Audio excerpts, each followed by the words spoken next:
بتدي تصريحات يا راجل نيرة الاحمر ايه وبتاع، هو ايش فاهم نيرة الاحمر؟ ايش فاهم نيرة الاحمر في الكلام ده؟ نيرة الاحمر دي اخرها المطبخ. يعني اخر نيرة الاحمر نسألها مثلا البشاميل في المكرونة البشاميل ما بيتفقش هو عليه كام مش بيضة على قد نير كده. الاحمر. ما هو حضرتك بتقول اللي ببربر دوت واللي يا راجل دول شوية بيتكلم محتلين، دول والبسلة مش دي. محسوبين دول يا حسام. دي ناس مش محسوبة على نادي الزمالك. دول اه، هم مجموعة من جايين يعملوا كامبينج زي ما المحتلين. حضرتك قلت على الاهلي دول كده، يغطوا مجموعة على من الاهلي. المحتلين، هم جايين أصلا عشان إبراهيم المنيسي يطلع يقول الكلمتين اللي أنت قلتهم دول، ويقول بعظمة لسانه ويحسب لك نيرة الأحمر عليك. يعني هو حسين لبيب ده يتحسب علينا؟ يعني هل حسين لبيب يتحسب علينا؟ هل الكادر النجس، الكادر اللي قريبها مردغانة في النادي، هل ده اللي قبل اعتذار المرة اللي مش عايز اقول اسمها ايه؟ كانت واحده لقيطه عملت اه، تاريخ اصلا. هل ده يتحسب علينا؟ لا لا، طبعا، الناس دي كلها علم كسف بقى ناس انه بيدير محتلة. النادي، هنعمل ايه؟ تاني اتزرعوا حاجه. اتزرعوا بموافقة وبدعم الاهلي وبدعم محمود الخطيب. اتزرعوا في حضرتك النادي بدعم ومساندة محمود الخطيب. قلت عشان يغطوا على بلاويهم، هم ما شاء الله اي، ما اهلاويه يعني ايه، ما بيعملوش ده يعني رغم كل اللي هم بينفذوا. عاملينه برضو، الى ان بوالي فحل الاداره مهموش الخطيب مغطيه عليهم برضو. تاني حاجه حضرتك بتقول على احمد حسن محترم، وان كن يعني ايه، وان كنا بنختلف معاه في مش عارف ايه. لا بص يا استاذ احمد، معلش صدرك بس يتسع ليا في النقطه دي. لا، براحتك. انا ما بديش كريدت لاي اعلامي او اي حد مثلا تاريخه كله تدليس وتعريض وزي ما بيتقال كده ايه بالعربي كده، يعني ايه، واحد قضاها طول عمره كده. فهو مثلا مش هيجي عشان موقف او اتنين انا هطلع مثلا اشيد بيه واقول فيه شعر. واخد بال سيادتك؟ بص، انا مشيت، انا ما قلتش في شعر، بس موقف احمد حسن غير كتير من الاعلاميين اللي للاسف منهم محسوب. يعني خالد الغندور ما قالش الكلمتين، الكابتن ايوه التاريخي، قال. كابتن قال لا، التاريخي بتاعك. حضرتك ما فهمتنيش برضو، حضرتك ما فهمتنيش. انا قصدي ان مش عشان موقف او اتنين. ما انا فاكر لاحمد حسن ده مليون موقف زباله قبل كده مثلا يعني، وغيره وغيره وغيره لا، وغيره. بس هو الراجل اتكلم في الحق. ايوه يعني عشان قال كلمه حق مثلا واحده زي الزملكاويه برضو، ما ده هيجيبني للنقطه الثانيه. زي الزملكاويه مثلا اللي كان يقول لك يا وليد صلاح الدين ده محترم جدا عشان بيقول كلمه حق، كلمه بقين حلوين في جماهير الزمالك، في الزمالك لما كان بيقعد يحلل. لا، هو كان بيتكلم كويس عن الزمالك، هو محدش ينكر ايوه انا انه معاك. حبيبي ابو محمود ده انت اللي منار الدنيا. لما راح الاهلي ومسك في الاهلي في اه، الاهلي بس هو وقعد قبل ما يقول يمسك في الاهلي كان بيتكلم كويس جدا عن الزمالك. ماشي. انا عندي، شوف يا استاذ احمد، انا عندي قناعه كده ان مفيش واحد مر من قدام النادي الماسوني دوت، تمام، مر بس من قدامه يبقى محترم. فما بالك بقى ده لعب فيه وكلم منه وتاريخه فيه وحياته وكده، فمش هيبقى عمره ما هيبقى محترم. عمره ما هيقول كلمة حق. هيقول لك ايوه، كلمتين حلوة على الزمالك وهيدلس ألف تدليسة لصالح الأهلي عشان ما يزعلهمش منه. تالت حاجة بقى حضرتك في معرض كلامك النهارده عن لا في خطين حمر النهارده عن موضوع اللي هو الاتوبيس. انا عندي صوره للاتوبيس وهو بيكسر الرصيف زي ما حضرتك قلت كده ايوه، ايوه، ما بيشمع. انا شفت الفيديو، الفيديو جاي كسروا له وهو التالت بيكسر. وار وكسروا له الرصيف وعدى. انا شفت ومشي الفيديو. مخالف ومشي مخالف عشان يوصل. ايوه، ايوه. عشان يوصل للاستاد في الميعاد. طب والشرطه اللي هل ده ما عملت كانش الكلام ده. هل هل ده ما كانش سبب كافي؟ مش هنقول بقى الماتش اللي اتأجل بتاع الدرجة التانية في نفس اليوم. هل ده ما كانش سبب كافي ومنطقي كان كافي طبعا. للاتحاد الكوسة ان هو يأجل الماتش؟ كان كافي طبعا. دي كفايه قوي يعني. محمد شبانه انا نفسي حضرتك تعمل له فيديو قبل وبعد. ما انا عملته له اهو. ما انا هيبقى عملته فيديو له. ظريف جدا. يعني هيبقى فيديو ظريف جدا وتقول بقى إيه، الحمد لله على نعمة يوتيوب.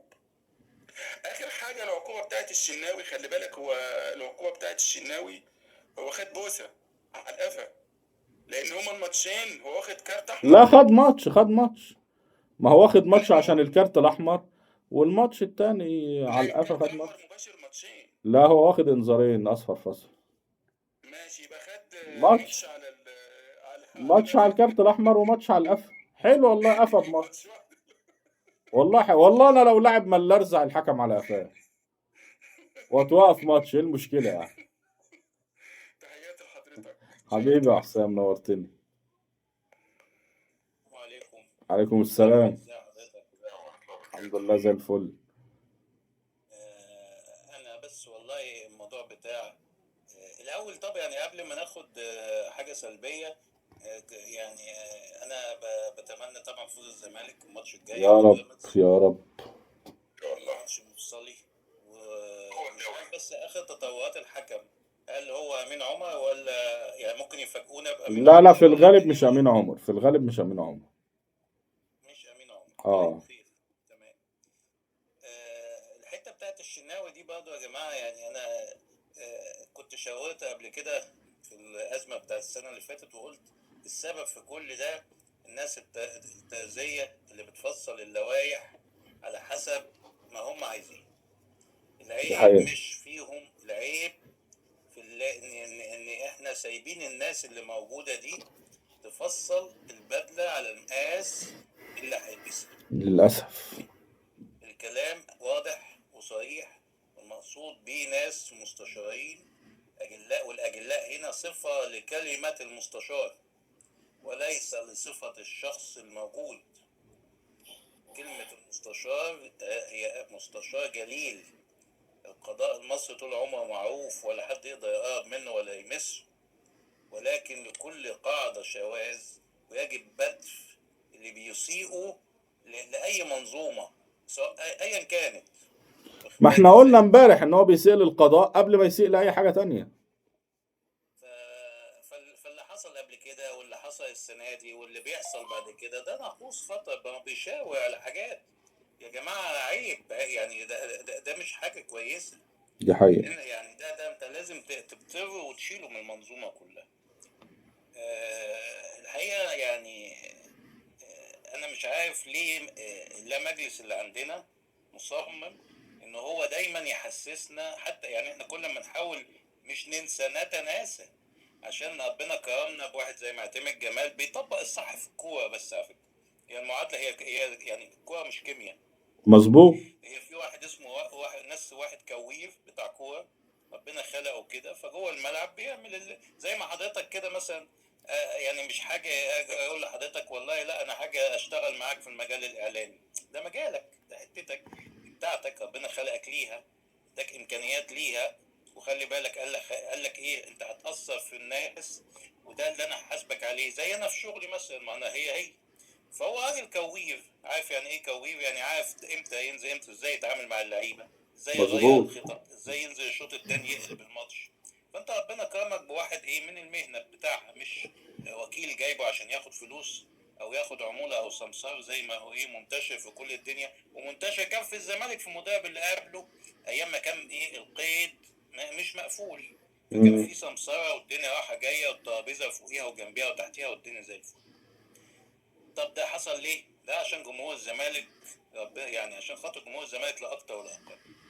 طيب انت دلوقتي بقى لا مجلس حتى مش قادر ان هو يساند الفريق في الوقت. يا عم طب بس يسيبوه في حاله، يسيبوا الفريق في ما حاله، بقول لحضرتك ده بيعملوا حاجات سلبيه. يبعدوا يعني بس ويبطلوا يعملوا مداخلات، يبعدوا بس ويتكتموا وكل واحد يحط لسانه جوه بقه. حتى دي مش قادرين عليها يا استاذ احمد، حتى للاسف. دي مش قادرين عليها. للاسف. فالخوف كل الخوف ان كل تكسب، واحد يطلع لكن بعد كل ماتش الزمالك يكسبه يركب على السلام، يركب على اي نجاح. بس كده. ويجي بعد كده يقول لك استاذ ممدوح عباس يقول انا هدعي اه. ياسين منصور. سيب منصور. لا يا سيدي، فرح لا يا امك، سيدي، فرح الله امك الله هو فكر. عشان، فرح امك هو عشان تدعيه، بعدين فرح طبعا امك هناك. انا يعني قبل اي حاجه يا استاذ ممدوح انا بحييك على ان انت بتدفع وكل حاجه، رغم انه ده مش دورك، وان المجلس ده واخدك شماعه، وانا قلتها قبل كده عشان خاطر لا قدر الله مع اي فشل فالراجل ده هو اللي بيدفع، مالناش دعوه. ولكن مش مقبول ان حد من النادي الاهلي مش ياسين منصور، اي حد ايا كان، لسبب بسيط جدا يا جماعه. الانسان كرامه والواحد بيعيشها مره واحده بس. هل هم في اي حدث ليهم بيدعوا اي حد من عندنا عشان خاطر يروح هناك؟ طيب وانت اما دعيته يا ابو حميد كان ايه رد الفعل وفرشت السجاجيد الحمراء؟ ما اداك على قفاك، خد بن شرقي في يناير وخد زيزو في الصيف، ما ده كان رد الفعل.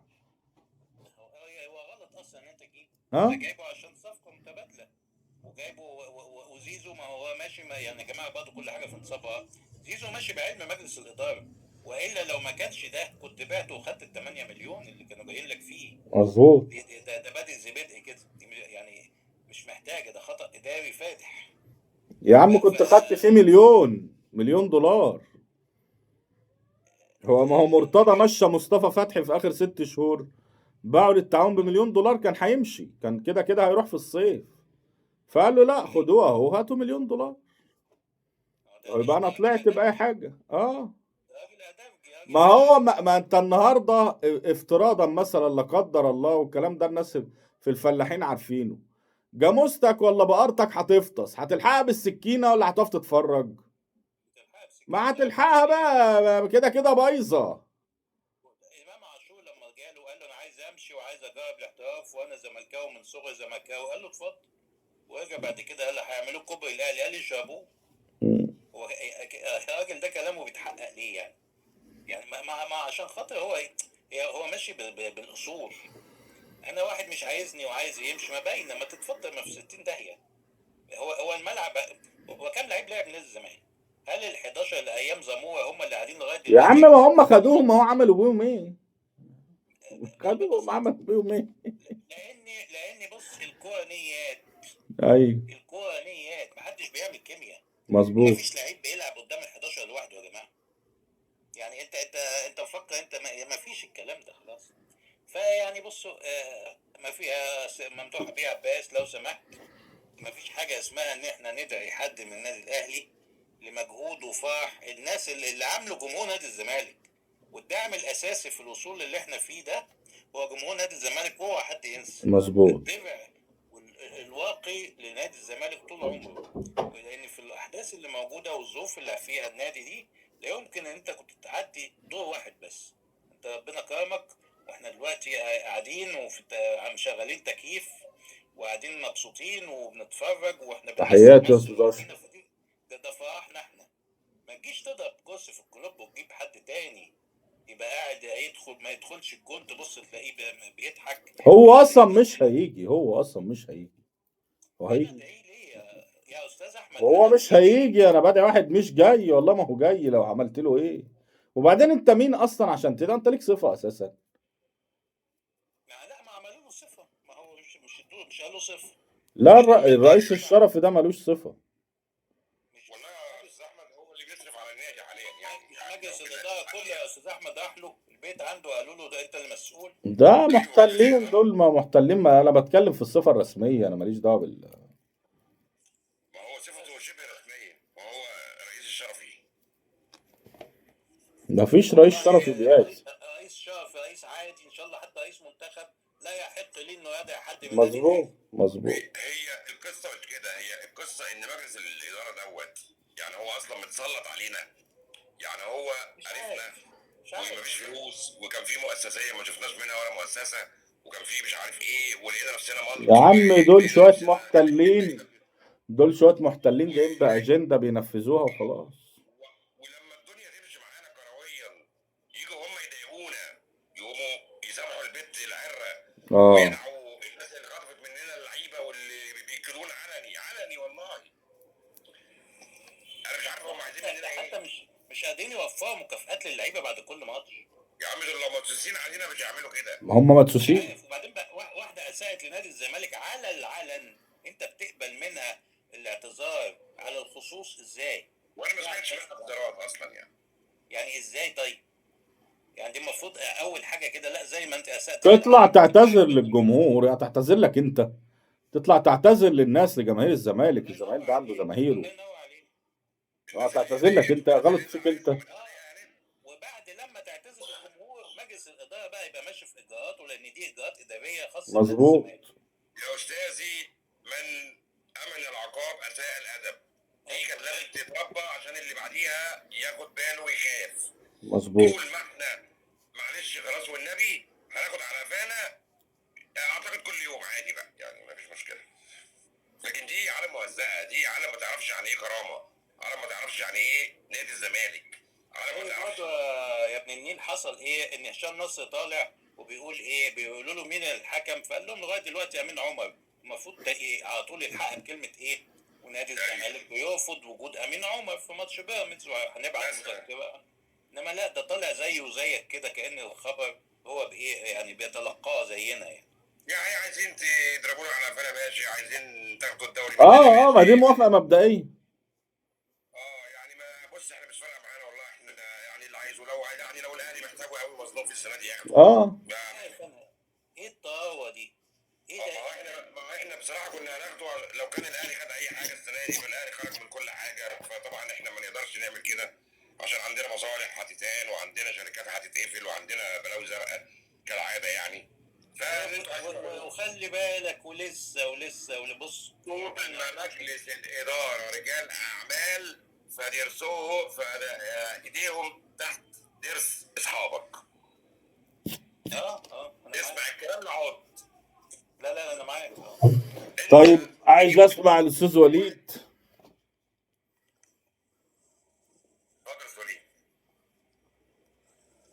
السلام عليكم.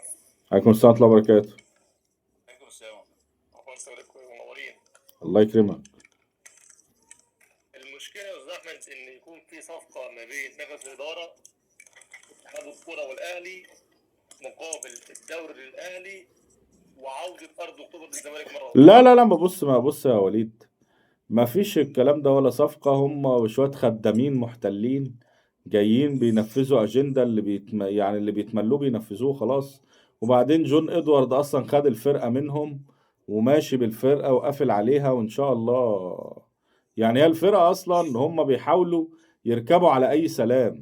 هم الفرقه لا في ايديهم ولا هم ليهم سيطره عليها، كلام كله مع جون ادوارد. فهم ما لهمش اي دور اصلا عشان يقعدوا اساسا ويتفقوا، مش في ايديهم، مش صحاب قرار هم. كمل يا باشا. كمل بقى، انا كده خلصت اللي عندي. طيب استاذه زين. مداخله يا احمد باشا. اتفضل يا استاذ اشرف. مساء الخير على كل المحترمين. مساء الفل. حبيبي يا احمد، ازيك عامل ايه وكل الناس المحترمه؟ كله مية مية الحمد لله. تحيه للجميع طبعا اسم. كنت عايز اسال حضرتك سؤال حبيبي. اتفضل. هل محمد شحاته مش هيشارك؟ لا خلاص، خلص ايه؟ خلص الايقاف بتاعه خلاص، توقف ماتشين خلاص هيشارك. ما انا عارف انه خلص الايقاف، امال ايه ليه في بعض البهوات بيقولوا ان هو مش هيلعب؟ لا اخر ماتش ليه كان الماتش اللي فات، ماتش المصري. الماتشين مظبوط يعني هو جاهز هيلعب ماتش. يلعب انا موجود، شحاته موجود. طب هل حضرتك عندك اي معلومات عن اسامي المعسكر؟ اسامي ايه القايمه يعني؟ كله الحمد لله. الزمالك كامل العدد الحمد لله، يعني كل اللعيبه موجوده. الزمالك بقوته الضربه ده، حتى احمد حسام اتمرن النهارده اللي هو كان صليبي. فالزمالك بالقوه الضربه باللعيبه كلها ان شاء الله موجودين. طب وبزيرة مصاب يا استاذ احمد؟ لا بزيرة كويس. طيب والاشاعه بتاعت اصابات بيراميدز يا باشا؟ اللعيبه كلها هتلعب، هو مفيش غير مصطفى فتحي بس وحامد حمدان ايقاف بس. بقيه اللعيبه انا بقول لك زلاك هيلعب، الكارتي يا هيلعب يا هيبقى موجود على الدكه خيار. مرعي ممكن ما يلعبش لانه هو كده بعيد. يعني هو الكارتي عنده حاجه يا باشا؟ الكارتي مصاب من فتره، الكارتي بقاله داخل في 4 5 6 ماتشات مصاب، بقاله اكتر من شهرين ولا حاجه. بس رجع واتمرن، فهو ممكن ما يجازفش بيه وينزل بيه من بداية الماتش، بس يعني ممكن يبقى خيار بالنسبة له على الدكة. استاذ احمد بيقول الشيبي مصاب. لا الشيبي سليم. الشيبي كان عنده كدمة خفيفة في ماتش حلوان، نزل التمرين النهارده، وانا بقول لك الشيبي هو الباك اليمين الاساسي في ماتش الزمالك. Turn right onto North 61st Place. ولا جابر ولا بالولد الصغير؟ الايه؟ عندك فكره هيبتدي بجابر ولا الولد الثاني الصغير؟ حد ابراهيم يقصد. والله مش عارفين بقى، معتمد جمال بيحب عمر جابر اصلي وغالبا عمر جابر غالبا عمر يسيبه جابر. بس عشان الواد ما يتكلش، محمد ابراهيم ما يتكلش. هو كده كده بالعكس ده بيراميدز عنده مشكلة كبيرة جدا ناحية الشمال. بيراميدز عنده مشكلة كبيرة جدا ناحية الشمال بالعكس. ده جابر هو اللي كان مشكله في ماتش بلوزداد. ايوه، لا وبيراميدز كمان ناحية الشمال عنده، يعني محمد حمدي اتصاب اللي هو صليبي في المنتخب، جابوا محمد حمدي التاني بتاع انبي اتصاب هو كمان، حامد حمدان اللي كان بيلعبها موقوف، ما عندوش غير كريم حافظ، وكريم حافظ اصلا الراجل مش مقتنع بيه اصلا كباك ليفت، وبيلعبه غصب عنه لان هو باك هجومي ودايما ظهره صحراء فاضي. وبعدين هيلعب على اخطر ورقه في الزمالك، هيلعب على بازيرا. انا بيتهيألي ممكن ما يبداش بكريم حافظ. يا ريت يلعب بيه، انا كريم حافظ ده كفتاجي وهو تقيل اصلا، جسمه تقيل. لا وملوش دفاعيا ملط، وبعدين هيلعب ناحيه بازيرا. فهم اصلا عندهم ازمه ناحيه الشمال، فانت محتاج ان انت يبقى لاعب خفيف سريع شاب زي محمد ابراهيم. عمر جابر ده بتاع ما لا دفاع ولا هجوم ولا اي حاجه. بس الايه؟ الحكم بيقولوا ما بين محمود ناجي ومين التاني مين؟ واحد اسمه مش مشهور كده. محمد معروف. هو محمد معروف. محمد معروف ارحم من محمود. وبيفكروا في الغازي، بس برضه بيقول لك لسه ما عندوش الخبرات ان هو يحكم ماتش زي ده يعني. الغازي مش وحش يا احمد على فكره. ما هو بيفكروا فيه. طيب هو البنت بتاعت البنت اللي هي الملونه ديت، هم خلاص يعني سامحوها. خلاص الشكوى اتحفظت. الشكوى اتحفظت خلاص في المجلس الاعلى للاعلام، خلاص حفظوها. عرفت ان هو اللي كان السبب، الواد ابو طويله. ايه؟ الواد ابو طويله هو كان السبب. ما اعرفش والله مين السبب، اعتقد الكادر يعني.